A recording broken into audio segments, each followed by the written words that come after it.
Papakita ko po sa inyo ang aking mga time na photos sa iba't iba pong area at nakakatuwa po talaga naman pong buhay na buhay.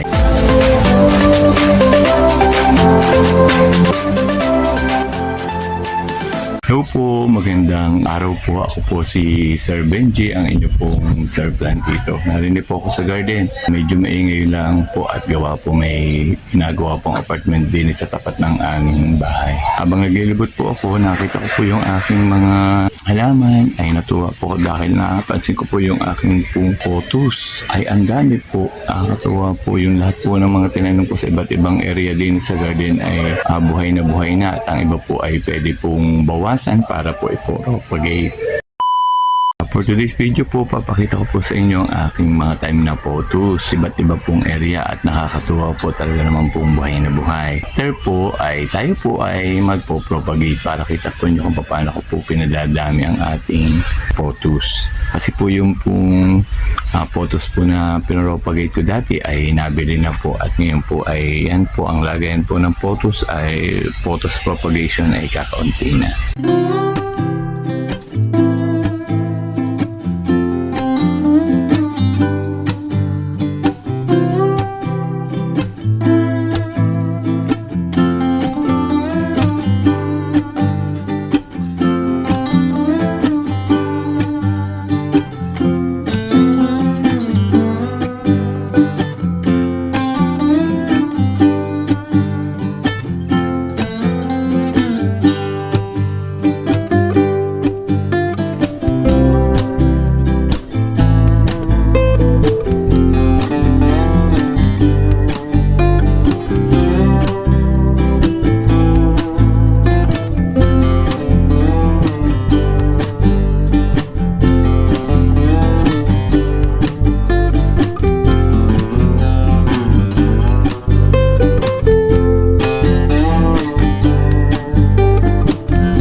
Ito po yung atin pong time na photos na nakalagay po sa disposable glass.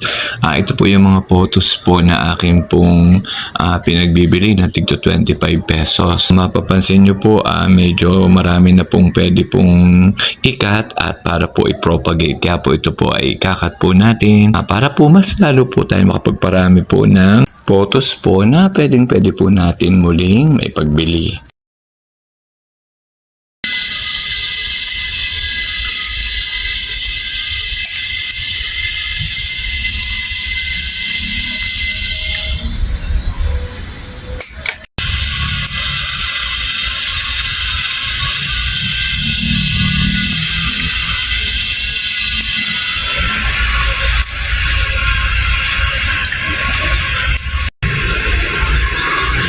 Ito po yung pinagkunan po natin ng cuttings po ng photos na nasa disposable glass.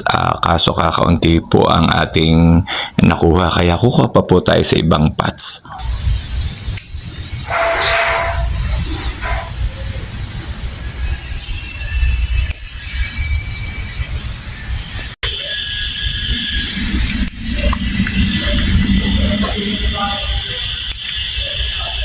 okay na po, medyo madami-dami na po.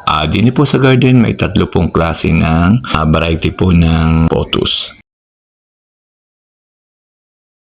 Need po nating mag-propagate po nitong pothos kasi nasa disposable glass kasi po mas mabenta po ito kaysa po doon po sa pothos na nasa maganda na pong pots. Kasi pag nga naman po bumili nito, mura lang po ito. Ito po pinagbili ko ay 25 pesos. So po kayo bumili ng pothos na nasa disposable glass po tulad dito, lalo ito po ay stable na. Mas madali nga naman pong i-transfer na sa pots. Mas makakamura po kasi ito nga po ay 25 pesos lamang ang isa. Kaya po ganito po mas mabenta po din sa garden. Kaya nga po kakaunting na. Kaya po tayo nga po ay paparami po ulit magpo-propagate. So, lagay na po natin yung ating sample po ng pinibenta po nating pothos na nasa disposable glass. Pag po tayo magpo-propagate po ng anumang pong halaman, gagamit po tayo ng disposable glass, ay kailangan po lagi pong i-ready na po natin, lalagyan na po natin ng lupa. Sa ganung paraan po, mas mapapabilis po ang ating pagpo-propagate. Ito naman po yung cuttings po ng ating pothos na ipopropagate na po natin. Mag-start na po tayo mag-propagate po ng pothos. Doon po sa mga una ko pong video, meron na po tayo mga dati po akong ginawang video po ng propagation po ng pothos. Kung gusto din po ninyong mapanood yun, pwede po ninyong balikan po yung aking video doon po sa aking YouTube channel. So, thank you po.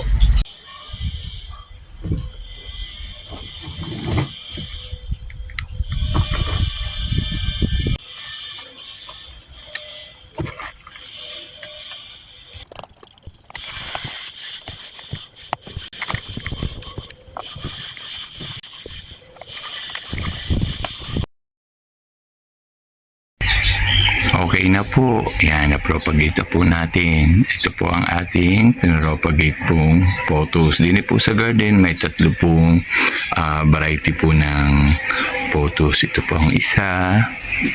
Ito naman po yung parang nag-yellow. At ito po naman ay combination ng green at saka po white.